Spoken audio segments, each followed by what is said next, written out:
qu'on a confié à la LPO, donc la Ligue de la protection des oiseaux, une mission de suivi sur les espèces nicheuses de la montagne de Toche pour voir un petit peu les réactions et l'impact que pouvait avoir la présence d'éoliennes sur leur biotope.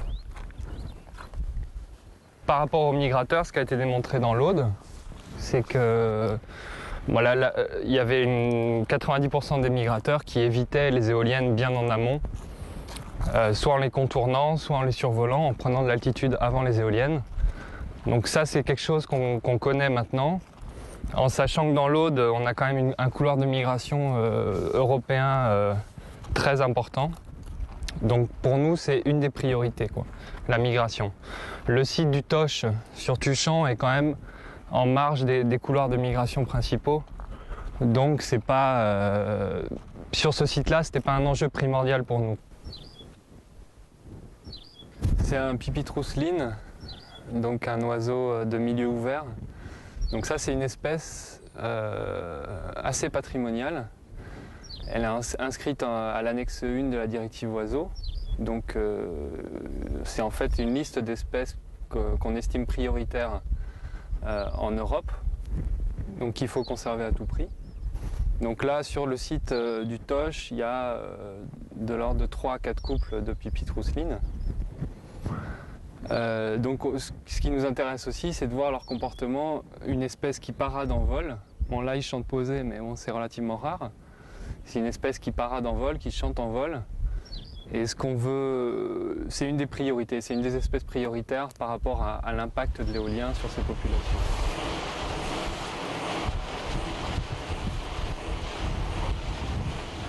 Là, il y a bien... Je me demande une longueur des pales. J'ai calculé 20 mètres, c'est ça, hein? Ouais, ça vaut la photo, quoi. Oui, ça vaut la photo. Merci. Merci. Ils avaient des engins. Les appareils sont démontés, il faut les porter en pièces détachées. C'était des semi-remorques qui venaient du Danemark. Avec tout l'arrière qui était... C'était impressionnant. Hein?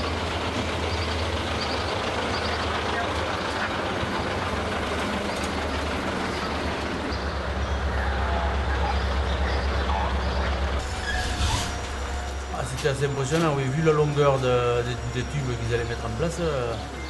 Puis là, surtout sur ce tournant-là, c'est assez coton. Vous savez, ils prennent toute la rue, mais enfin, ce sont des professionnels, hein, donc le village ne les gêne pas. Hein. Les camions sont articulés, enfin, c'est plutôt pour monter sur le Toche que c'est dur là. Hein.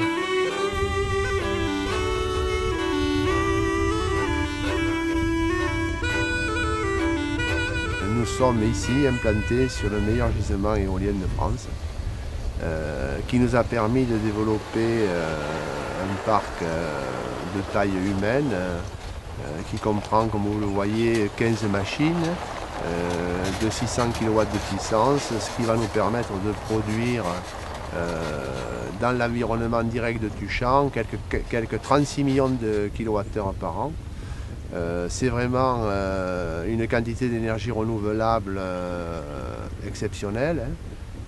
Aujourd'hui, nous sommes le parc éolien de France qui a la plus grosse production d'énergie électrique.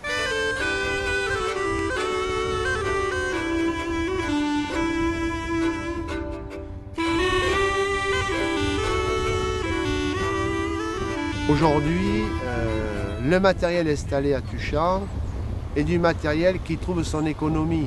Nous n'avons pas besoin d'aide externe pour un tel projet. Ce projet n'a pas été subventionné. Ce projet en lui-même est rentable. Il sera amorti en 6 années. Ici à Tuchan, la moyenne annuelle du vent est de 10,30 m/s. Donc globalement 36 km/h de moyenne toute l'année. Ce niveau de vent nous permet de développer une production électrique qui va être nominale, c'est-à-dire à sa puissance maximum, pendant 4000 heures.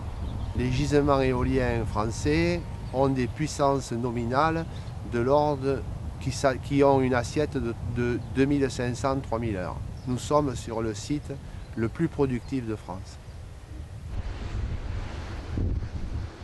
Le bâtiment que vous avez en face de vous est un bâtiment conçu pour recevoir le public.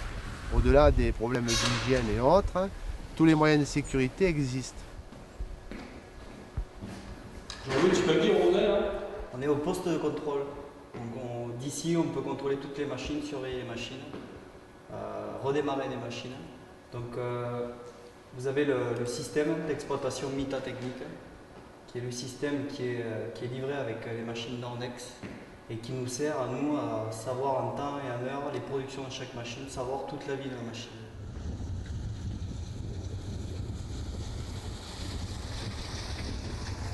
Les autoroutes de l'électricité existent.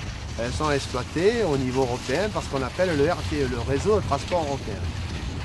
Donc il n'y a aucun obstacle à ce qu'on puisse aujourd'hui livrer des kilowatts produits à Tuchan, à Bruxelles ou à Hambourg. L'énergie électrique produite à partir du vent est aussi dans la même dynamique. C'est donc une richesse supplémentaire puisque ça permet d'accroître la balance extérieure de notre pays. On peut penser que dans l'esprit ou dans l'âme des pierres qui sont là, à travers le vent, il y a toujours cet esprit qui souffle. Cet esprit qui souffle sur Tuchan, qui souffle sur les éoliennes, de cet esprit un peu du catharisme, c'est-à-dire d'un esprit de liberté, d'indépendance, mais aussi de gens qui savaient toujours être en avance sur leur temps.